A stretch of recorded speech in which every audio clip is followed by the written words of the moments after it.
There's every single thing has an inside and a wrapping. The wrapping around this month is not pleasant.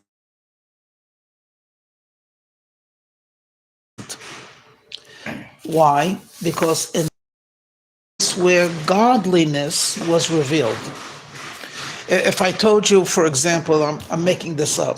If I told you, for example, you have a nuclear reactor, okay, and this gives electricity to millions of people. So if you take out that nuclear reactor, it's not only that a couple of $1 billion were destroyed.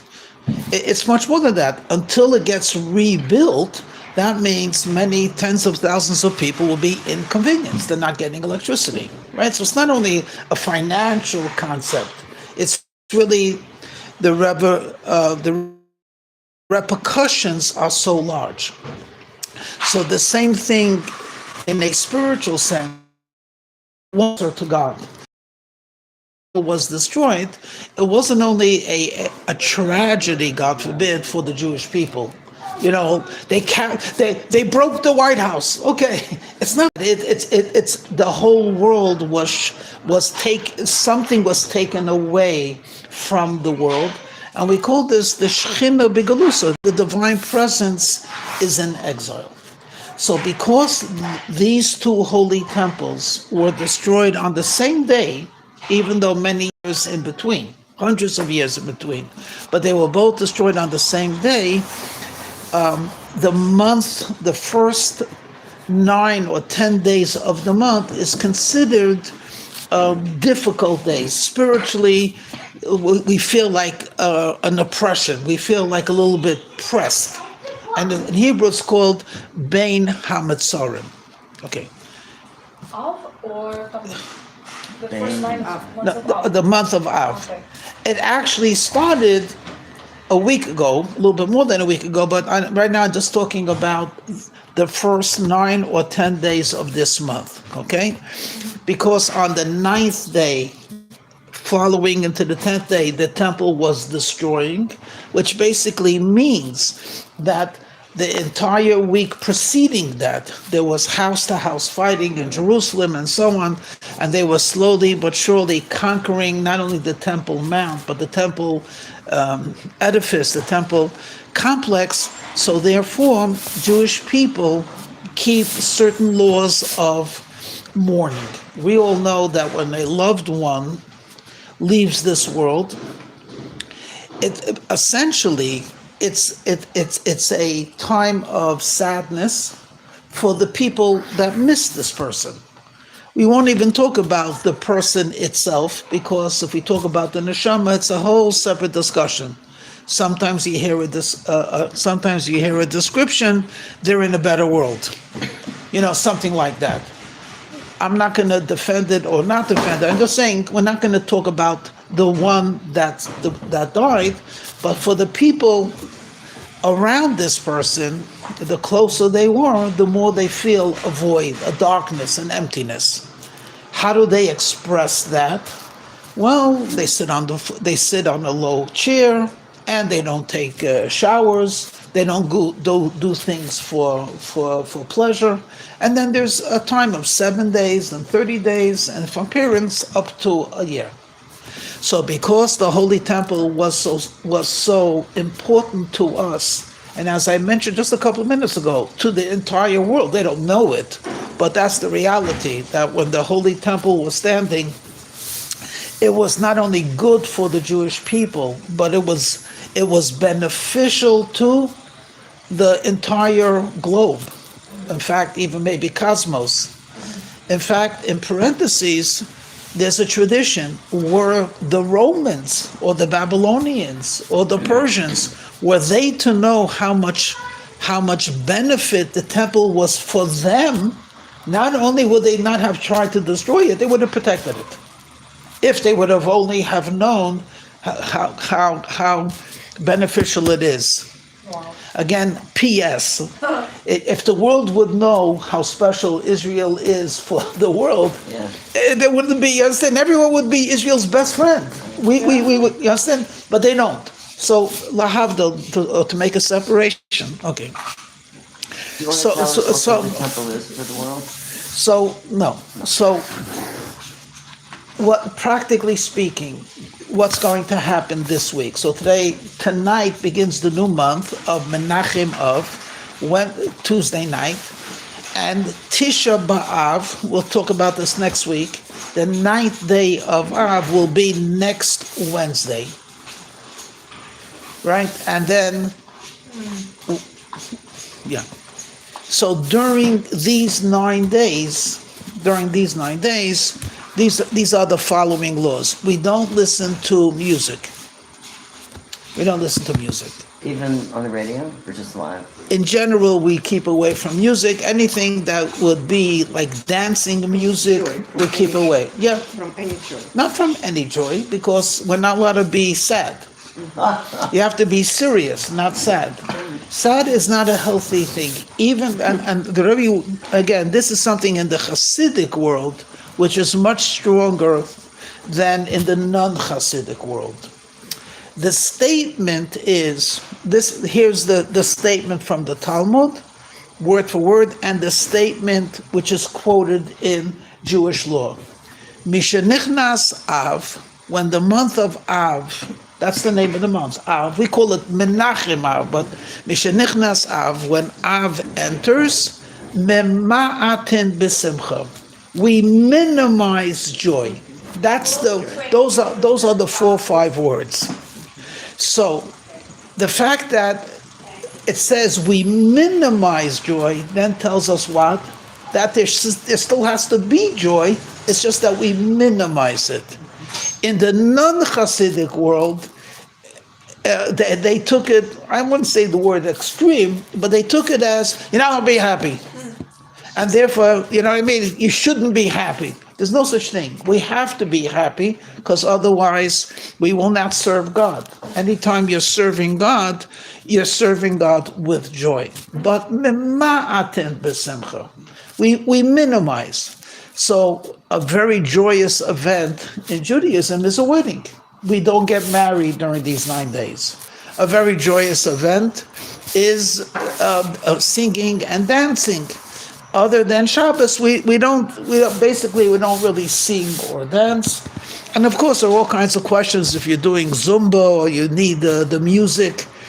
You know, for exercise, it would be better without, but you could use it. If you're using it for exercise, you're not using it for joy. But again, when it gets next week, which gets closer to Tisha B'Av, we would keep away from that as well. Also, Wine the or truth. alcohol in general? Just wine. Just one. Just wine. We don't drink any wine except for Shabbat. Also, meat is considered something that brings, most poor people didn't have meat.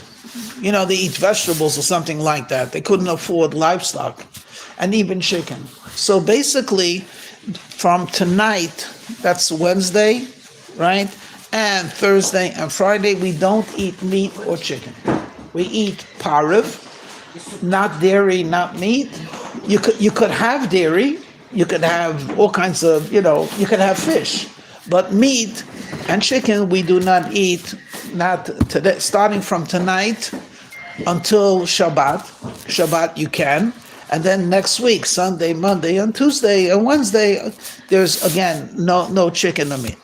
If it's a question of health, then you can. And then any of these questions that you ask. But as a rule, we don't eat meat or drink wine. Another very important thing is we don't do laundry. Everyone knows that wearing fresh clothing is great. And wearing clothing that's filled with perspiration, you don't feel fantastic. We do not do laundry, and as a result, even freshly laundered clothing, like let's say you take something out from a dry cleaner, we don't wear. That's for the whole 9 days. For the whole 9 days, except for the Shabbat. So what do the sages tell us? What's considered fresh clothing basically is clothing that wasn't worn. So if you wear clothing, even for a very short time, you could wear it. So a lot of people, what they'll do is they'll take, let's say, a couple of shirts. They'll put on one shirt for 2 minutes. They'll take it off. They'll put on another shirt for 2 minutes. They'll take it. So it's not fresh. Some people, what they'll do is they'll take freshly laundered clothing and essentially put it on the ground and walk over it. Oh. So doesn't mean with muddy shoes It needs to be necessarily. laundered again. It's on the floor. So now it's not freshly laundered. Now, if you put it on this floor, for example, or most of our houses, it's not going to really change how clean it is. But the freshness goes off.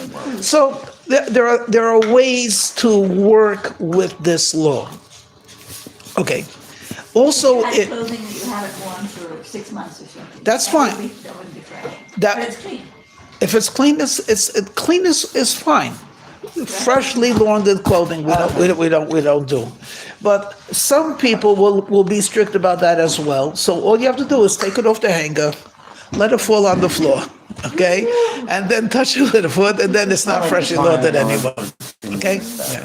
Also, things for joy, such as gardening, is considered beautifying the house, or painting. Anything that you don't need for the actual upkeep of the house, it's only to enhance the beauty of the house, we don't do. Okay, so let me repeat one more time, okay? Starting from tonight until after Tisha B'Av, minus Shabbat. We're not talking Friday night or Saturday.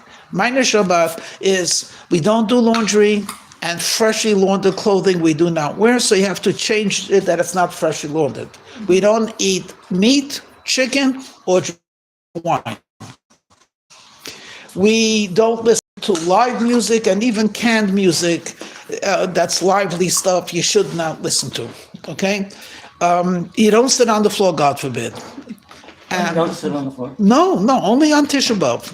No, only on Tisha B'Av.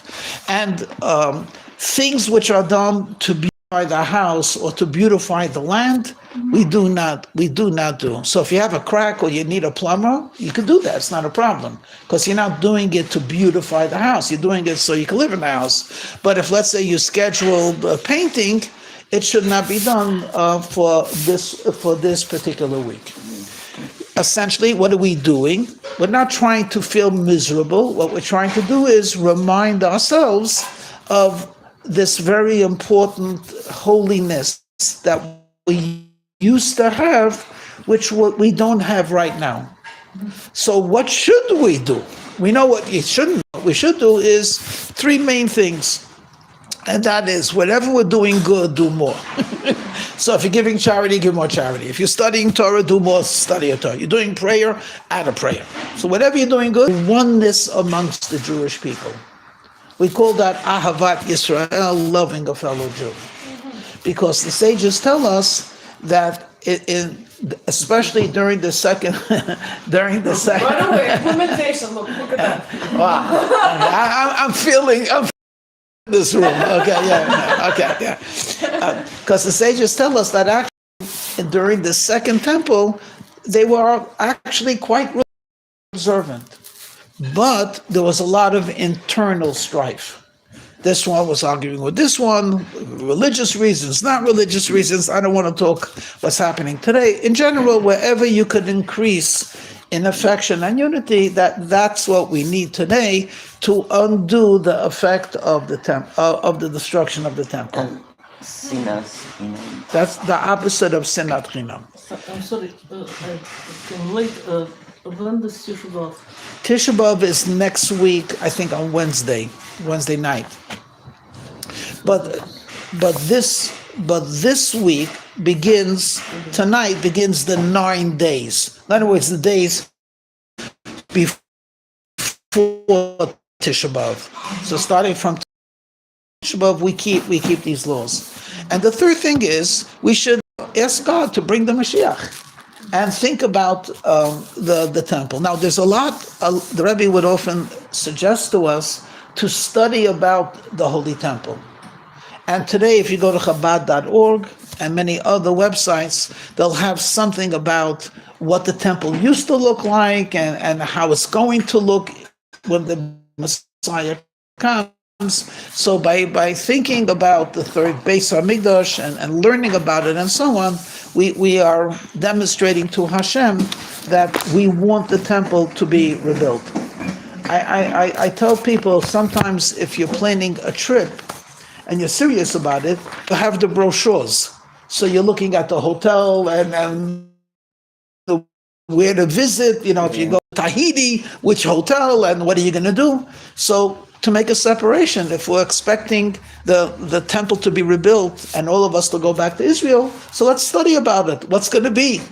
You understand? So studying about the temple and about, in general, the land of Israel, the holiness of the land, and so on, all of that is effective and important in making sure that the sadness of Tisha B'Av won't happen. Instead, Tisha B'Av, when the temple will be rebuilt, will become a very great holiday, because it'll be like this. Do you remember when we were in San Francisco? Do you remember when we were in Germany? Do you remember when we were in Spain, how terrible it was? And now, so really, Tisha B'Av will then become a historical event that brings a lot of joy. It's almost like Pesach. Do you remember? Once slaves, and now we're free, right? So we were once in exile, and now we're not. Okay, so this is all just a quick introduction to what's happening. Okay. Any questions just about this, about the 9 days? Yeah. So the 1st of August is today? First of all, we'll begin tonight. We'll begin tonight. So you still have time. You could, when you go home, you can have a burger, whatever you want, you know what I mean? Until the sun sets. Okay, and then when the sun sets, that's when Rosh Chodesh begins. Oh. Yeah. Incidentally, Rosh Chodesh means the beginning of a month. Chodesh in Hebrew means month, and it has the word Chodesh, new. It's a new month. And actually, historically speaking, we have three great leaders that led us when we left Egypt. One lady, her name was Miriam, and she was actually the oldest of the family. Then her younger brother, Aaron, the high priest, and then his younger brother, there was a 3-year difference between them, Moshe Rabbeinu. The yard side of Aaron, in other words, the day that Aaron leaves this world and continues doing what he does in heaven, is really tonight, Rosh Chodesh Menachem Av. So it's a yard side. Yard side means the anniversary that happened 3,338 years ago. But it's still significant because Moses is very much in our life. Moshe Rabbeinu, Miriam is very much in our life, and so is Aaron. Aaron symbolized not only the high priest who was the holiest, but in Pirkei Avot, he's described as the one who loved peace and did everything possible to bring harmony between people. So if you saw two individuals which were once friends and they had an argument and they separated, he would go out of his way to meet both of them separately and to tell each one how their former friend is miserable without them. Just show him some love. And of course, he said the same thing to the other. So each one thinks that they're the more important one, and when they see each other, they made up. You're talking about Aaron. Aaron Cohen, yeah. Between husband and wife, if they had a separation, discord, your wife is miserable without you, and go to another one, your husband is without you, he live without you, he needs you, blah, blah, blah. And then they would come together, they would hug and kiss. So Aaron Cohen, and by doing so, he brought them closer to the Torah. I just add a little bit of a footnote. It's interesting. We think that the holier a person is, means he's like on top of the mountain. You understand? And the further away, the further removed he is from the ordinary person. But Aaron was an amazing example of the high priest. He was the holiest person in Israel. He would go into the temple and so on. And yet, who was he occupied with? With people that were petty, small-minded people, because great people don't really fight with one another. They see each other. And at worst, they respectful, not so in control of their emotions. They lose it. Get out of here. I don't want to see, blah, blah, blah. So you would think that Aaron, who's such a holy person, would have nothing to do with these people. And yet, on the contrary, that was Aaron. So the fact that the first day of the 9 days marks his to us that the way to begin the 9 days is not just by groaning, oh, he's terrible. It's also by being proactive, like Aaron, and that is, more correctly, would be to increase in the unity of people. How can we call it Menachem, comfort? If right off the bat we lose Aaron, he dies. So first of all, okay, there's so much to answer. I spoke a little bit about on Shabbos. Okay, so yeah. Sorry for my Miriam. Yeah, Miriam. How she was the first one? She was the She was the oldest of the family, and there's all kinds of beautiful stories. But Miriam is one of the people that when the wicked Pharaoh said to the river, it says the midwives did not listen to him, and they risked their life to keep the babies alive. It was against the king. Who were these midwives? According to the tradition, one of them was Miriam. As a young girl, she already was very proficient, especially in soothing the baby, cooing to the baby, calming down the baby. So already at the earliest age, way before her marriage, way before even Bas Mitzvah, she was already involved in keeping the Jewish nation alive. And then, of course, we have her again very famously when they split the sea. She leads the people in song. And then it says that all of the water that they drank, where did they get water in the wilderness or in the desert? They got it from a miracle that water flowed from a rock. That came from the merit of Miriam. Okay. Yeah. Okay, so now let's begin a little bit about this week's Torah portion. Okay? We know we have 4 books, we have 5 books of the Chumash. Who knows the names of it? Leviticus. Vayikra, yes. Deuteronomy's the last one. What's the second last? Okay, Bamidbar. So, so let me say it in Hebrew, then in English. Okay, we have Bereshis, Shemos, Vayikra, Bamidbar, and finally the last one, the book of Deuteronomy. That's what's called the book of Deuteronomy. Let's go over again very quickly.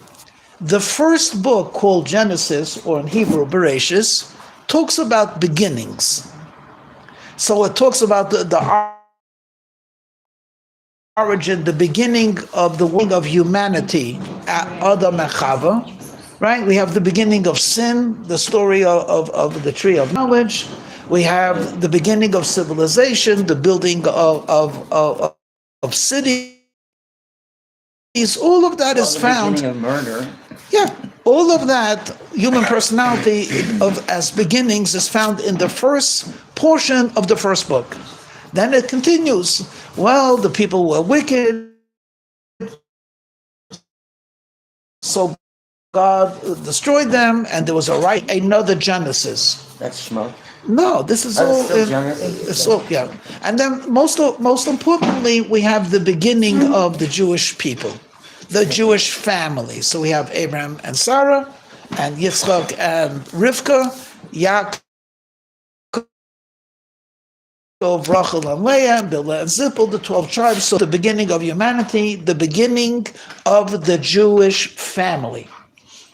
That's where it ends. Then starts the book of Exodus. And that is the whole famous story about going into Egypt, being enslaved by the Egyptians, God taking us out with tremendous miracles, and then splitting of the sea, and the fruit from heaven coming down, bringing us to the mountain, God speaking to us, and ending off with, make for me a house, a tabernacle, and I'll be there. So that's the second book.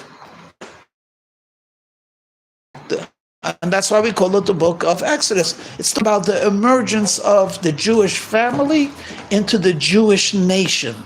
What's it start with? These are the names of the Jewish people coming into Egypt. Okay, so Okay. they're on their way to Egypt. Yeah. And then it ends with what? And it ends with the building of the tabernacle. Okay, so they're next to Mount Sinai, and now they have a beautiful home where God's presence is found. And again, for you to remember, one of the things you should remember is Genesis is the Jewish family. Shemos is the Jewish nation. A big difference. Big difference. Because you can't really change your blood, but you could join a nation. So if you understand, if you're not a son of Abraham or a daughter of Sarah, you're not Jewish. But once God gave us the Torah, and the Torah made us into a nation, now if you accept the Torah, that's called conversion. Now you're part of the Jewish nation, and therefore, indirectly, you already become part of the family as well. Okay. Then we have the third book. The third book, in English called, Leviticus. The third book primarily talks about the laws of the tabernacle, the laws of the holiness of the land, the Jubilee year, the sabbatical year, and so on. And it has kashrut, very good, thank you, which is also connected to the idea of the holiness of the home, so to speak. And we have very complicated laws of skin disease, rituals. You understand? That's the book of Leviticus. Are they traveling? Vayikra. Are they traveling? No. They're actually living. They could see, if you looked outside, like we look outside, in some places you can see the Golden Gate Bridge, right? When they looked outside, they could see Mount Sinai. They were next to Mount Sinai, and they stayed there for a year, over a year actually, where they were just being taught by Moses the laws that God had told them about how to have a holy home. Okay. Then they began traveling to Israel. And that's the book of Bamidbar, the book of Numbers. And over here we have all the famous stories of him hitting the rock, fighting against this people, all kinds of how the Jewish people responded, what they wanted, some of their mistakes. That's the 39-year Midbar. So that's the story of them in the desert. Correct. Why do they call it Numbers? Because there's a lot of numbers there. In the beginning, the first two chapters is all about numbers. When they count. When they count, There's yeah, many yeah. people in this tribe. Now, the last book that we're going to read in the Chumash from now until Simchas Torah, basically, is only 1 month. It begins with Rosh Chodesh Shvat, and it ends with the death of Moshe, 37 days. So the previous book was 39 years of Jewish history. The first book of the Bible is like 1,500 years. But the last book that we're reading, Chumash Devarim, 37 days. This is Moshe's farewell speech to the Jewish people. That's my And favorite it ends off with the death of Moshe, or more correctly, Moshe departing on a mountain. Then the book, and that's where the 5 books of Moshe end, with his Latnibo. Mm-hmm. Then starts a new section called the Book of Prophets. And it begins with Joshua. Joshua or Yehoshua. Yehoshua is the main student of Moshe, and he takes over the leadership. So actually in the book of Devarim, right, the book of Deuteronomy, the 5th book, it actually will talk about Moshe Rabbeinu delegating Yehoshua, Chazak v'amatz, be strong and be of good courage, you're going to take them into Israel, and so on. And he gives them prophecy. Yeah. So We That overview, I never had a big. Okay, thank you. You're very welcome. So now we have the fifth book, which we're going to start reading in the Torah, that's where our class begins. On the fifth book, the last 37 days of Moshe Rabbeinu's life. Okay. When you think about it, you'll notice something. You have to think about it for a moment, but you'll realize that this book is unique for many reasons. But here's one. The people that left Egypt died in the desert, right? You remember that story, right? Because you didn't want to go into Egypt. So this book that Moshe Rabbeinu was addressing the millions of people are the people that are going to go into Israel. And what changes from when they're in the desert wilderness to Israel? The change is between the miraculous into the natural. And if you grew up in the wilderness, you would say, where does bread come from? And the answer is, comes from heaven. What does it taste like? Whatever you want. And then, where do we have to buy clothing? No, it grows with you. It's like an animal, it grows with, the hide grows with it. When they go into Israel, bread's not going to come from heaven. You're going to have to, number one, fight for the land. And number two, you're going to have to plant the land. And you're going to have to take out the weeds. And you're going to have to cut the wheat. Then you're going to have to mill it. And until you get a shtickel bread, we don't even realize how miraculous bread is.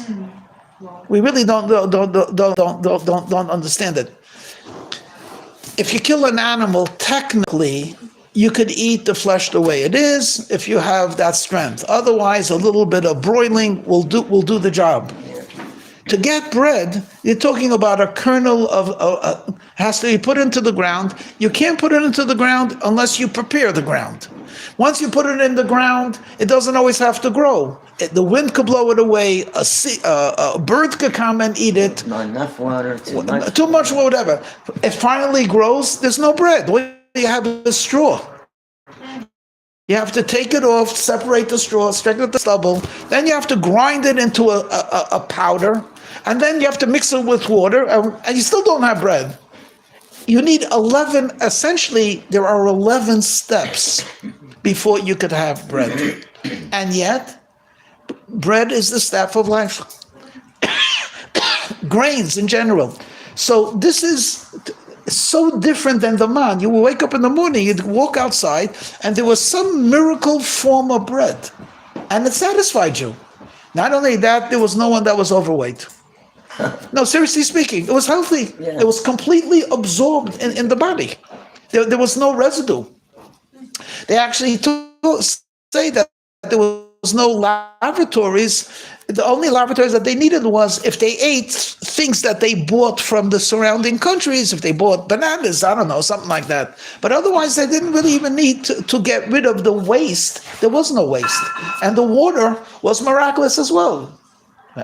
So there's a change between the fourth book of the Chumash, which is speaking to millions of Jews who are living like angels, in a way, to now a group of Jews that are going to have to be living on earth with earthly things. So the message of Moshe changes a little bit. And here, this is a little bit of a more mystical concept. If you look at the first verse on page 939, the first verse, I'll give you a chance to open up.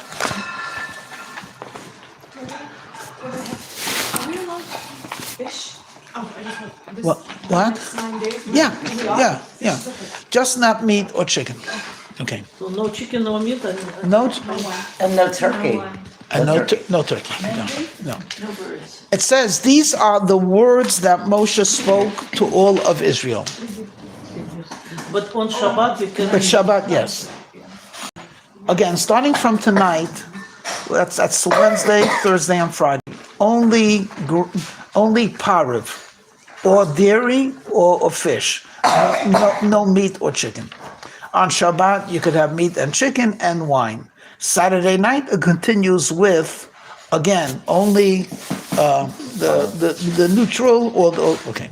So look what it says. Ela hadvarim, these are the words that Moshe spoke to all of Israel.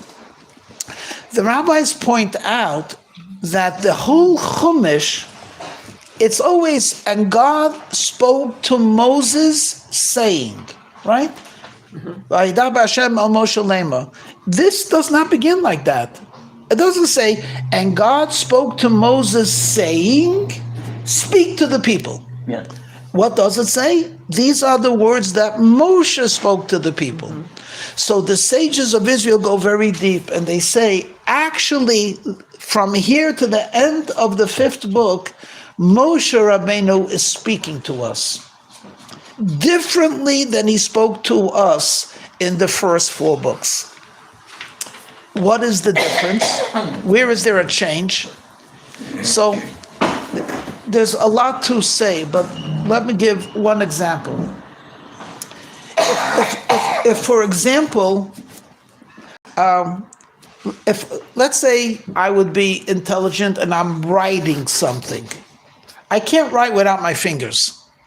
So after I wrote an intelligent analysis on something, did my fingers become more smart, become more intelligent? No, it's the same finger that could write stupidity, can write intelligence. It's the thought changes, not the fingers. But it's the fingers that were able to bring forth what I'm thinking. There's a level where Hashem speaks to Moshe, and Moshe is like the finger, or he's like the broadcaster. Hashem speaks to Moshe, Moshe gives over the words. So who's speaking, Moshe or God? The answer is, God is speaking, but you're hearing it through Moshe. When it comes to the 5th book, the book of Deuteronomy, it changes. Hashem spoke to Moshe. Moshe, so to speak, absorbed that with his own mind and heart and gave it over exactly, didn't add anything. But there's, so to speak, a human personality or a human aspect that's involved. Again, I cannot explain it any better because it's like a sort of a very sensitive concept of... Well, he took the ideas, absorbed them, digested them, and now he's giving... But there's no change in the words or in the meaning. But still, it has something of the human personality in it. To a certain extent, the light has become, I wouldn't use the word coarse, but the light has become somewhat darkened through the passage of Moshe. But one question. Well, hold on. So why does this take place?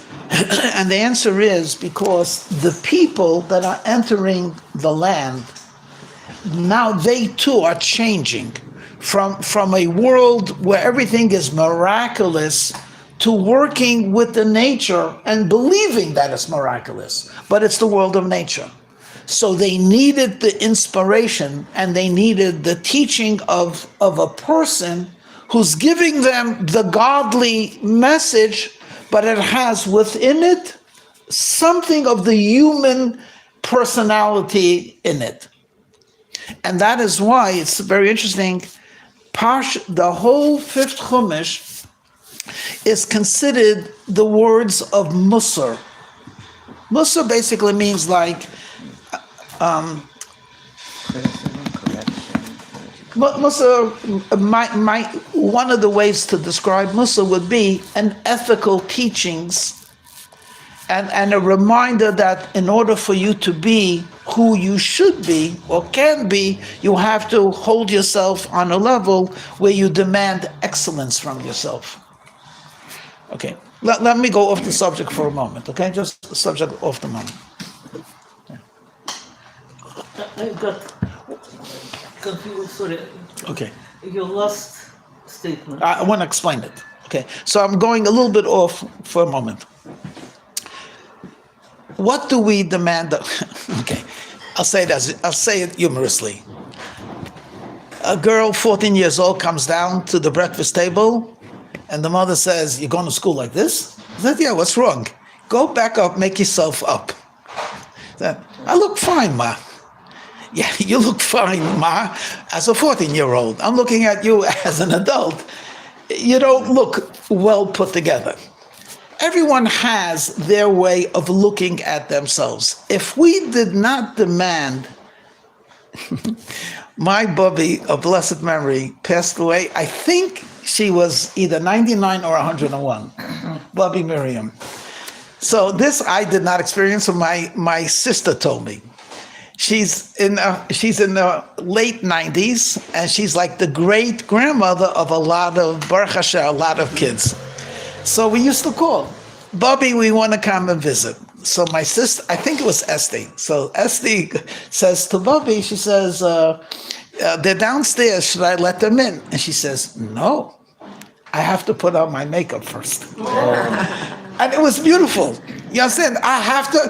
If they want, believe me, if you're looking at a 98-year-old woman, she's my Bubby. It really doesn't make a difference if she has like red cheeks or not.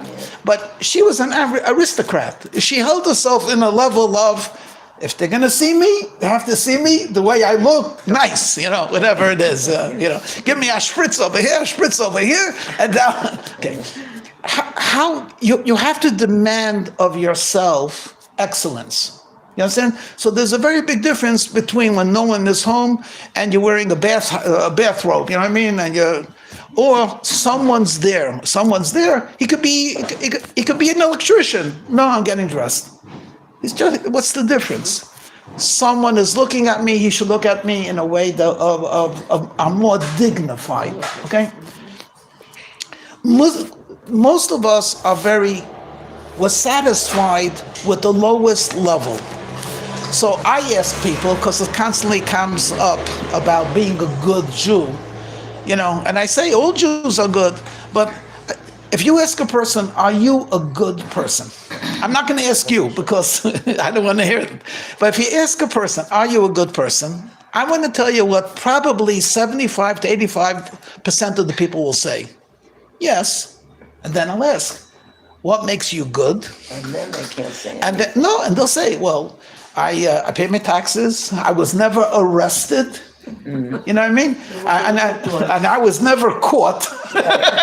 And I was never caught. So I don't have a police record. I must be good. Okay. Now you ask someone else, "Are you a good person?" And I say, "I'm trying to." "Well, what are you doing?" "Well, I volunteer 3 times a week. I'm a dedicated husband. I'm a dedicated mother. I do homework with my children."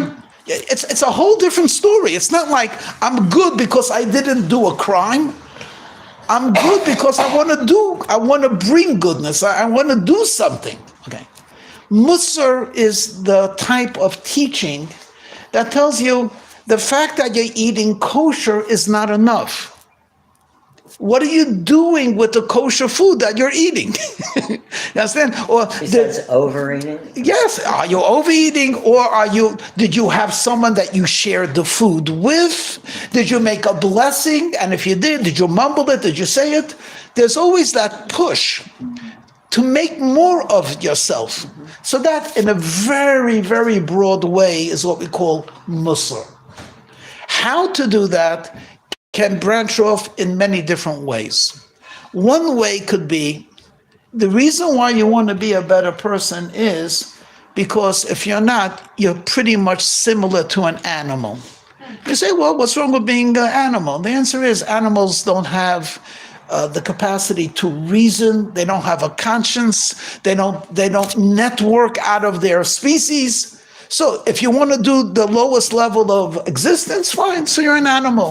At least be a sheep and not a snake, or don't be, a rhinoceros. Okay. But if you want to be more than an animal, you got to work on yourself. So eating, drinking, and sleeping and not hurting someone does not make you a good person. It just makes you normal. It makes you natural. You're like a plant that grows. Okay. But in this case, it gets very depressing sometimes because it's like knocking. It's not emphasizing It's not emphasizing your innate greatness. it's calling attention to the animal part of you. So there's another form, and that is to bring out the greatness of a person. You know, you could motivate a student two ways. You could tell the student, look, I don't want to give you a D.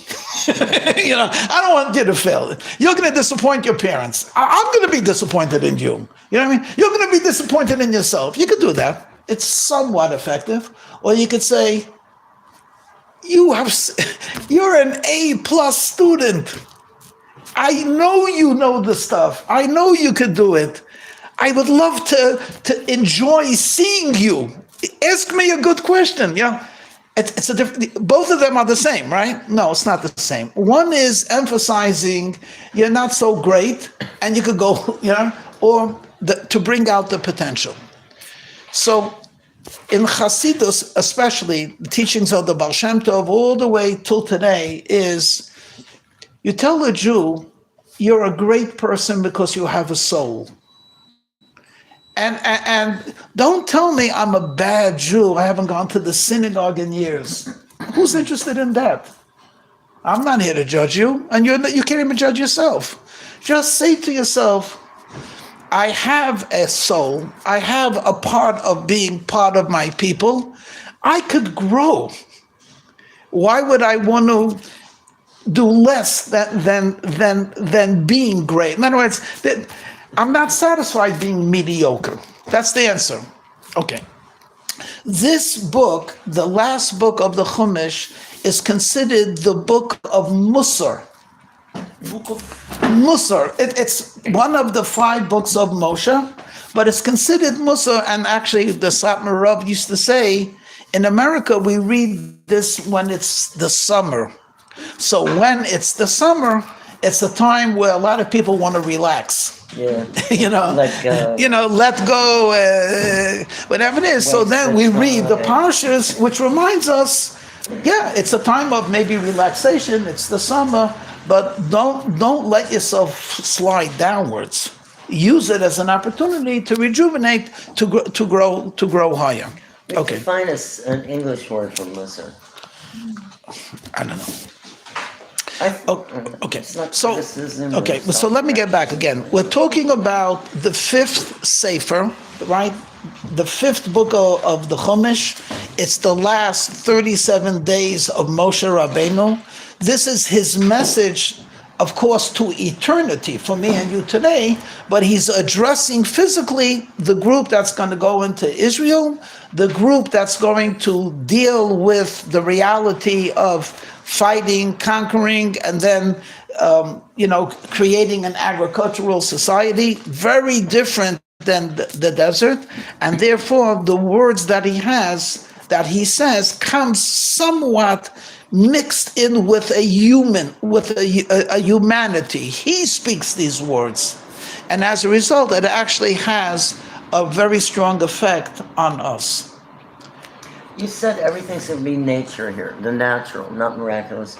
Everything is miraculous, but they're going to find the miraculous. That's going to be their struggle to see the miraculous in the miracle. In nature. In nature, yeah. I'm sorry. Okay. Let's look at the first 2 verses, and we'll conclude, even though there's so much more to talk about. I'm going to read the first 2 verses. Okay? Eila Hadvarim, these are the words, Asher Diba Moshe al Kol Yisrael, that Moshe speaks to the Jewish people. And where is he speaking to them? Where is he? He didn't cross the Jordan yet, because crossing the Jordan brings you into the land of Israel, and God had promised him, you can't go into Israel. He's in the desert. He's in the desert, right? He's in the desert, but right now it's described as Be'ever Hayadin, on the other side of the Jordan. Ba-Midbar, he's in the wilderness, like you just now said. He's in the wilderness. Ba-Arava, the name of the area is called Arava. Merel Suf, it's opposite a sea. Bein Poran, Bein Teufel, he's between Poran and Tofel and Lavan, Chaseros, and Zahav. Now, these words are describing places which are not mentioned in the Chumash. So, as Rashi will tell us, that I looked throughout the 5 books of Moses, and I didn't find anywhere called Paran or Tophel. We didn't? So, what does it mean? He's telling them concerning these places, but the names are not really names that describe the geography. In other words, if I told you, right now we're in San Francisco, okay, maybe you could describe it as the city of jewels. But if I tell you right now we're in the land of Ooga Booga Booga Booga, you say that never existed. What is that? Why did I make up a name? He's talking about 5 different places over here, and look through the Chumash. It's not on the map. So Rashi tells us that these terms, Arava, Suf, Paran, Tophel, Lavan, these are euphemisms. He's describing an event that took place. So these are the words that Moshe spoke to the Jewish people before bringing them into the land of Israel about Arava, about what they did in the desert. He's hinting to them, when you were in the wilderness, many times you rebelled against God. And then he tells them, Suf, even when you went through the sea, you also questioned and rebelled. And when you went to Taran and Tophel, these are places where you argued about the man, about the food, and you were in a place where there was a lot of gold when you made the golden calf. In other words, he's hinting to them their sins. Why is he hinting to them their sins? Because he wants to remind them that when you go into the land of Israel, number one, besides that God has a very good memory, he remembers, what your parents and grandparents did. In addition to that, I don't want you to repeat those sins. So let's say, okay. So now the question is, why hint? That's one question. Why not just simply say, these are the words that Moshe said, I want to remind you made the golden calf. I want to remind you that you were ungrateful and not appreciative. Why does he camouflage it? That's number one. Another question, these things happened way in history. Why is he waiting now, the last month of his life, to tell them? And there are other questions as well. And Rashi gives us some very powerful answers from the Midrash, and I'm going to share it with you, but using a little bit of different language. But it's the teachings of Rashi and the Midrash. Moshe Rabbeinu understood that you could tell a person to the face what they did wrong, but you have there's a risk. If you tell a person to the face what you did wrong, number one, without a doubt, you embarrass them. That's for sure. You embarrass them. Number two, what is our first reaction when someone accuses us of a crime? I didn't do that. Exactly. It wasn't me, And then what happens is, it's my word, your word, you see it differently, I see it differently, You become very defensive and you lose the whole idea. So the proper way, there's always exceptions to the rule, but the proper way to give musar, to give instruction, is to do it a little bit in a camouflaged way. So I'm going to make this up randomly, okay? Let's say there was a kid that, overate and then really felt nauseous and threw up in the family trip. So next time you go on a family trip, you don't have to say, okay, I want everyone to eat slowly, not quickly, because we don't want everyone to throw up like so-and-so did. What you can simply say is, I want everyone to eat nicely, so it won't happen the way it happened in San Jose. And all the kids remember what happened in San Jose. In other words, you don't have to say exactly. You could just say the location, right? Or you could sometimes describe something. So again, if someone did something, you don't have to say, everyone should learn not to be a liar not to lie like so-and-so did. You said, you remember when we couldn't get into Disneyland? Because we didn't buy enough tickets, and everyone knows because we tried to go in. Moshe Rabbeinu is not going to tell them, you guys made the golden calf. They know they made the golden calf. But he doesn't want them to forget that either. How would they say, don't do that again? So he says, Idols. yeah, so he describes that. He says, do you remember what you did when you had a lot of gold? You understand? Everyone knows. Oh, yeah, well, we had a lot of gold. We made a golden calf. Yeah. So he doesn't say, remember the golden calf. Remember what happened in the place where there was a lot of gold.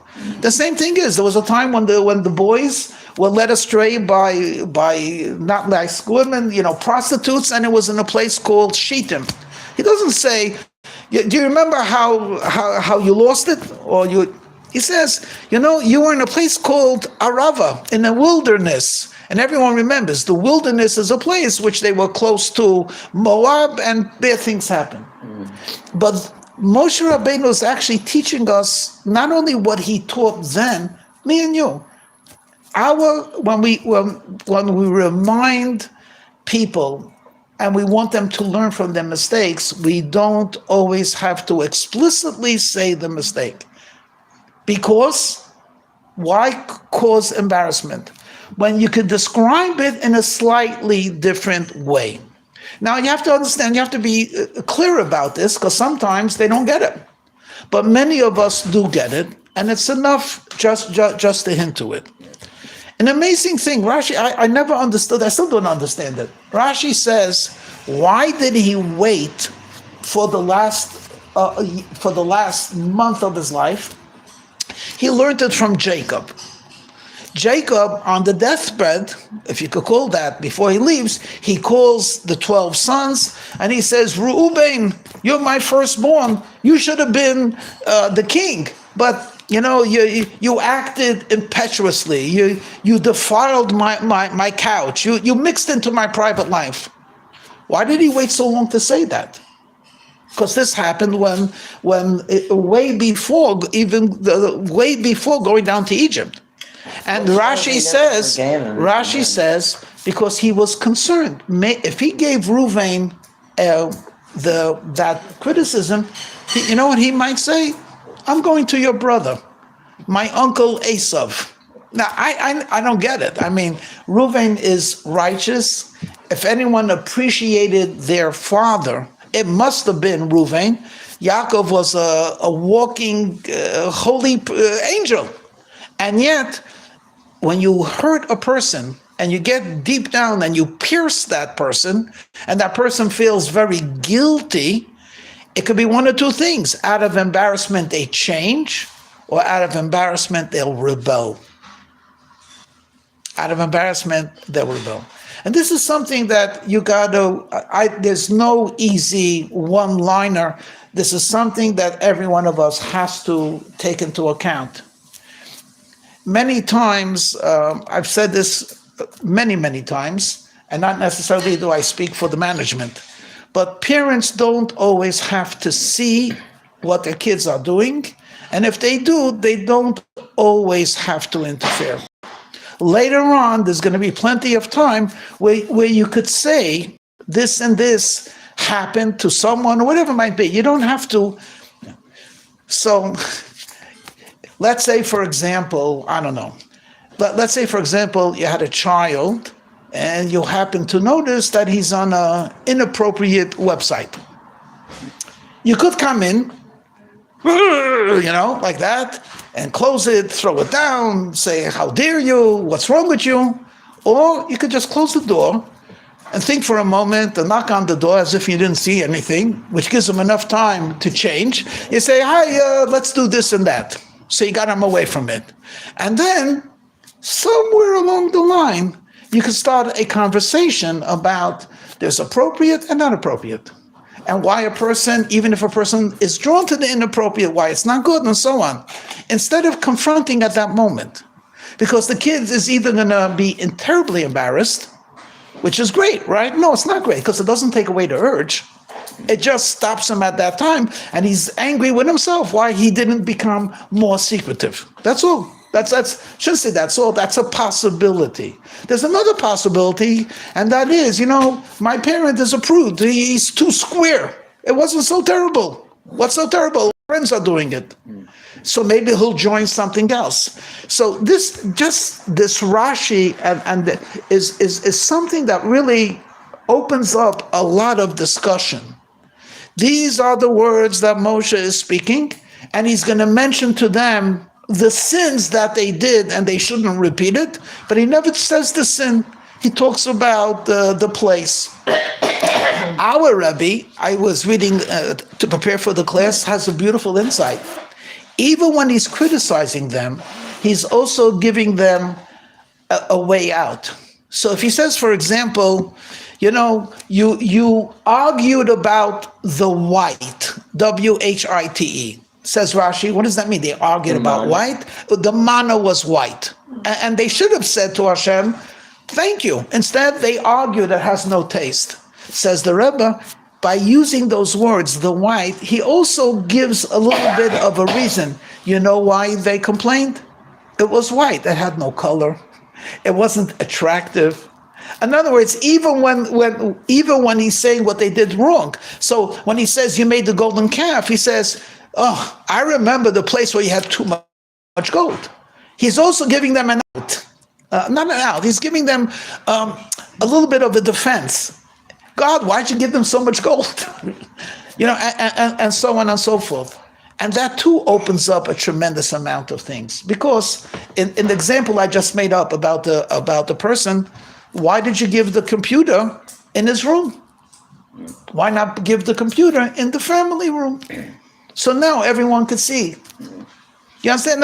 A lot of times we do stupid things. We give them a phone, and they download some type of gambling, sports gambling, nothing terrible, and then you're blaming the kid only?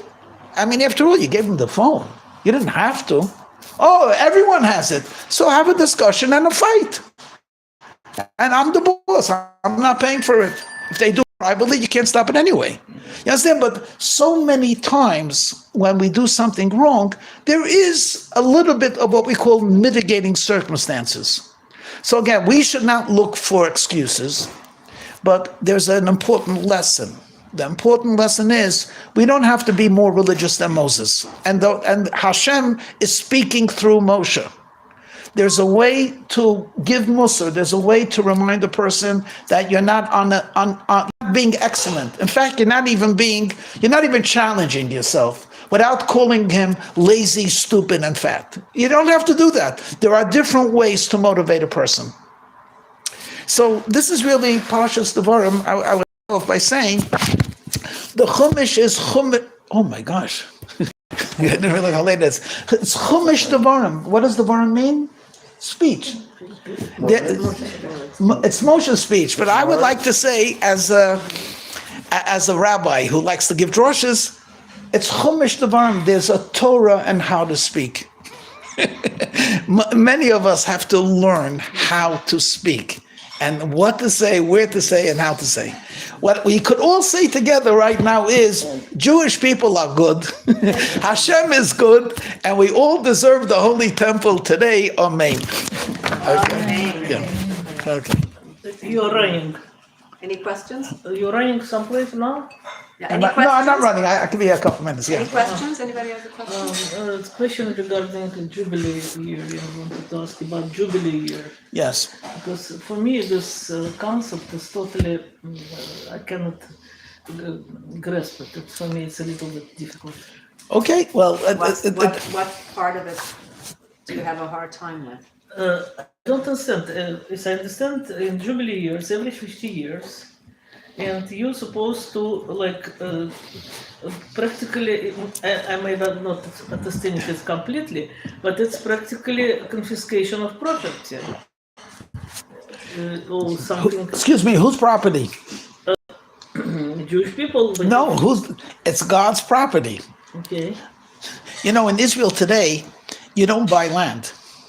It's a long-term lease, like I think 100-year lease or 50-year From the lease government? from the government. Yeah, it's wrong actually the way they do it, but there's a touch of truth to that, which is the land of Israel doesn't belong to any individual. It belongs to God, and God gave it out to 12 tribes, and as a reminder to a person that this land, he's living on it as a long lease, is once a year you have to say to yourself, it's God's land. If it's God's land, everyone that's in this land has equal rights to this particular land. The truth of the matter is, you're talking about the Jubilee year, you left out the sabbatical year. It's very similar. Every seventh year, the law was that he did not really show ownership on the land, and according to Jewish law, anyone could go into your orchard and take some apples. You could take apples, but so could your neighbor or even a stranger. And again, this reminded people a very charming story.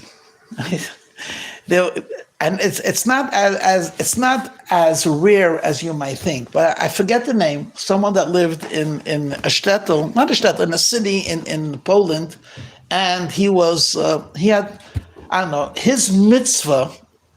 He took upon himself to have an open house, literally. So people, it was like almost like a soup kitchen. So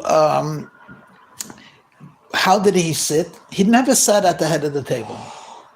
He was the owner and paid for everything, but he would sit with the people. One day he's sitting next to a guy, and the guy says to him, I was here yesterday. Do you think the fellow that owns it will be angry if I came again tomorrow? Oh. He says, no, they haven't thrown me out. Now, it's a charming story. The point of it is he truly believed that though he paid the taxes, it was on his name, it wasn't his house. He had decided that the food that's in this house belongs to whoever needs it. And he actually was able to, I don't think everyone could do that. Everyone could do that, but there are certain people that can't do that, where they actually could say, my house is your house. Usually, Amanda Sweden always makes the joke. When does the host throw out the guest? So this is what happens. The guest comes in, and the guy greets him. I want you to feel at home. This is your home. I want you to feel at home. When does he kick him out? When he starts feeling like it's his own. Right. So when he's in your bedroom or in your study or keeps coming to your kitchen, say, well, what are you doing? You told me I should feel like at home. Okay. Yeah. But there are people that can do that. My home is your home. So a lot of us know people that they're out of town. Here's the key. Come to my home. Literally. It's my home, but now I'm not there now. It's your home. Just try not to destroy it. That's all. So there's even a higher level where you don't have to leave the home, where you could actually be in the home. It's not my home. I say it even though I don't always act inwardly, but on the outside I certainly could say it. Sometimes we have guests and say we're in Chabad house. It's under my name actually. I pay the property tax. It's Chabad house. It's the Rebbe's house. You understand? There's that concept. It's not really mine. So every seventh year, and especially every 50th year, they didn't have to leave their home, but but their fields they had to be removed. I've been working on it for 7 years. It's really not my land. It's with all of his children. Were you talking about people when they bought a house, they had to give it back or something like that on 50 years? Is that what you were talking about? So that too is because there's a concept, field, right? Because originally the land was given to the 12 tribes. And we actually had it in, was it last week's Parsha? I think it was in last week's Parsha, where the daughters of Salafchad said, if we marry into a different tribe, what will happen is that eventually the personal property that belongs to this tribe will be transferred to a different tribe. And then what happens is, in other words, if I own 100 acres and eventually 10 of those acres will go to my husband's family, so now it's going to change the whole geography of, so they said, so now you should only marry within your tribe. Later on it changed. But for the generation that entered Israel, they only married essentially within their own tribe. So that's So the property would always remain within it. Well, how did it change? Because if it changed, then the property wouldn't remain with the child. So one of the many accomplishments of the righteous Mashiach will be, number one, he's going to find which tribe we're from. So now after he puts us in tribes, then he'll also give us the land that belongs to this particular tribe. It's not only about property. You have to have a little bit more faith that every land produces something. In other words, in Israel, let's say up north, they grow grapes. In Tel Aviv, they don't grow grapes that well. But in the Galil, because it's the climate, there are spiritual energies in the land, spiritual energies. And there's one land, there's an expression from the Talmud. There are some lands, if you go there, you become stupid. And there's another expression, if you go to the land of Israel and you just breathe the air, Avida the Eretz Yisrael, Malkim, even breathing the air makes you sharp. What happens if you're if you're in San Francisco, you come to Chabad house that has the fragrance of Israel. Right. That's what you're supposed to do. The Jew owns the. So therefore, the tribes, each one has their parcel of land. It was conducive for that tribe to bring out its qualities that were buried within them. I mean, it's similar if you have California with grapes and then oranges, then you have cattle in Correct. different parts of the country. Of the country, right. So I gave an example. Balance it out so that we can eat.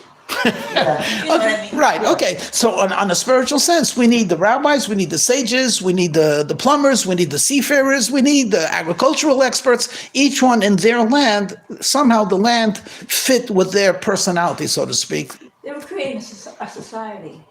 No? A Jewish society. Okay. Yes, but Yeah. also to Yeah. say that in Let's each imagine tribe, their soul had a in certain Haifa, connection to a they certain have energies in a skyscrapers certain in parcel India. of land. Of the land? Land, and NVIDIA, the company which made billions of dollars. Okay. Okay, let's imagine Oh, they build. by the way, you're wearing something that says Google. Oh, you know what? I couldn't find the shop. Okay. I'm just kidding you. It's a company that makes billions. Okay. It's long sleeve, only t-shirt with long sleeves I had in my. I love Google. Yeah. Okay. So in Haifa they have this big So thing, bring up the and question, all the questions I have. okay, but yeah. No. NVIDIA, let's say, Okay. it makes AI, whatever, billions of dollars. 50 years passed, Right. and Jewish law was supposed to return back the whole building, the land, and everything to. I don't know how it's going to work today. That's the answer. I do not know All right, how don't it's they going to say work. that when you buy a land, you buy something, you only buy it, like you know how many years it will be here, so you. She's not asking that. She's asking today on a practical sense, what's going to happen with all the skyscrapers and everyone that owns stuff? How is it? I don't know. That's the answer. I You don't see, know. for me, it's very interesting because I'm studying communism, and the whole idea. Not yet. She's still not convinced that capitalism works. She's still studying communism. No, I have a degree in Marxist-Leninist philosophy, but this is for me because otherwise